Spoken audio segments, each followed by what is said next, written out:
स्वाहा और स्वधा कौन है? आहुति के समय इसका उच्चारण क्यों किया जाता है? शिव पुराण की कथा के अनुसार दक्ष प्रजापति की कई पुत्रियां थीं।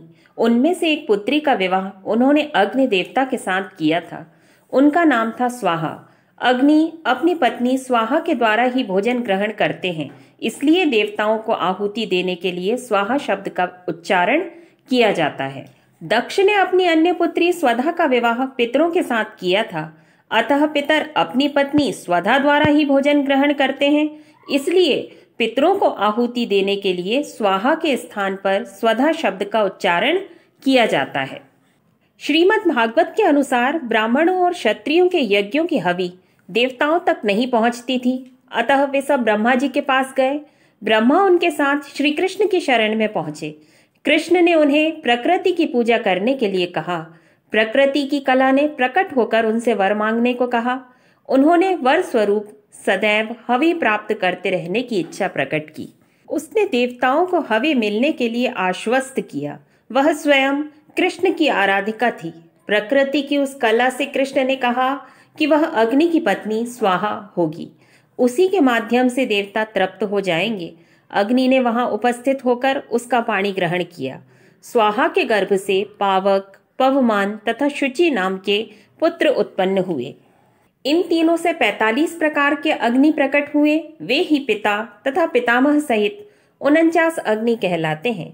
अग्नि में जो भी आहुति दी जाती है, चाहे किसी के लिए हो, स्वाहा ही बोला जाता है, पर अग्नि के बाहर पितरों को स्वधा बोला जाता है। देवी स्वधा को श्राद्ध की अधिष्ठात्री देवी कहा गया है। देवी स्वधा का ध्यान स्तवन वेदों में वर्णित है।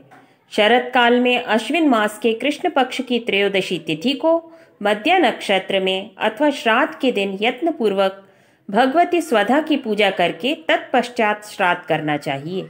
जो अभिमानी ब्राह्मण स्वधा देवी की पूजा न करके श्राद्ध करता है, वह श्राद्ध और तर्पण के फल का भागी नहीं होता।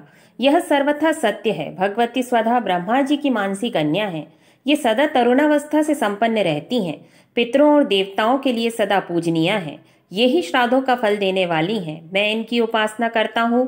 इस प्रकार ध्यान करके शालिग्राम शिला अथवा मंगलमय कलश पर इनका आवाहन करना चाहिए। तदंतर मूल मंत्र से पाद्य आदि उपचारों द्वारा इनका पूजन करना चाहिए। महामुने ओम ह्रीं श्रीं क्लीं स्वधा देव्ये स्वाहा, इस मंत्र का उच्चारण करके ब्राह्मण इनकी पूजा स्तुति और इन्हें प्रणाम करें। यह स्तोत्र मानवों के लिए संपूर्ण अभिलाषा प्रदान करने वाला है। पूर्व काल में ब्रह्मा जी ने इसका पाठ किया था। ब्रह्मा जी बोले, स्वधा शब्द के उच्चारण मात्र से मानव तीर्थ स्नायी हो जाता है। वह संपूर्ण पापों से मुक्त होकर वाजपेय यज्ञ के फल का अधिकारी हो जाता है।